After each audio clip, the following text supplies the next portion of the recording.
Ya, assalamualaikum warahmatullahi wabarakatuh.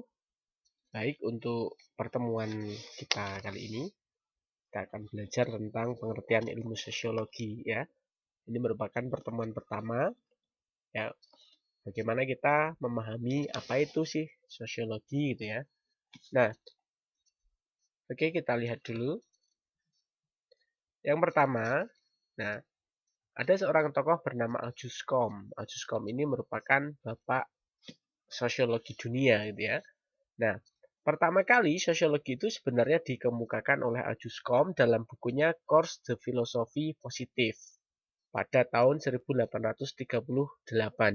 Nah, filsafat positif ini menurut Auguste Comte dalam bukunya tersebut kemudian Comte ini memberikan istilah sosiologi gitu ya. Jadi sebenarnya bukunya tentang filsafat positif, tetapi dalam bukunya tersebut Comte kemudian menyinggung istilah sosiologi pada tahun 1838. Oke, sosiologi sendiri ini kemudian dapat diartikan atau didefinisikan dari asal katanya. Yang pertama, sosiologi itu berasal dari kata sosius yang berarti teman atau pertemanan atau kawan gitu ya. Dan yang kedua adalah logos. Logos itu dapat berarti ilmu atau ilmu pengetahuan gitu ya.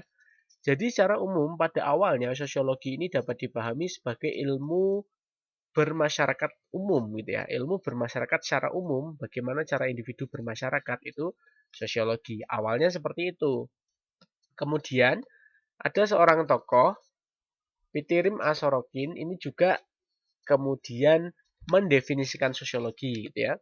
Menurut Sorokin, sosiologi itu adalah ilmu yang mempelajari hubungan dan pengaruh timbal balik antara beragam gejala sosial, gitu kan? Baik gejala sosial dengan gejala non-sosial ataupun ciri-ciri umum dan gejala sosial lain. Jadi intinya sosiologi itu mengkaji hubungan timbal balik antara gejala sosial dan gejala sosial dengan gejala non-sosial dan ciri-ciri umum dan gejala-gejala sosial yang lain. Ya misalnya kalau gejala sosial berarti ekonomi dengan kependudukan, politik dengan ekonomi, pendidikan dengan ekonomi. Ini gejala sosial dengan gejala sosial. Kemudian kalau gejala sosial dengan gejala non sosial ya misalnya gejala sosial dengan alam, misalnya geografi atau kependudukan dengan kondisi alam, kemudian kondisi politik dengan kondisi alam gitu kan. Nah, ini menurut Pitirim A. Sorokin gitu ya.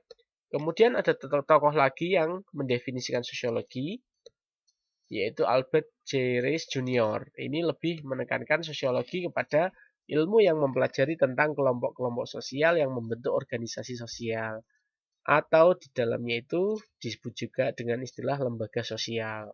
Nah, kemudian juga mengkaji dampak yang ditimbulkan dari kelompok-kelompok sosial tersebut. Ini menurut Albert J. Rees.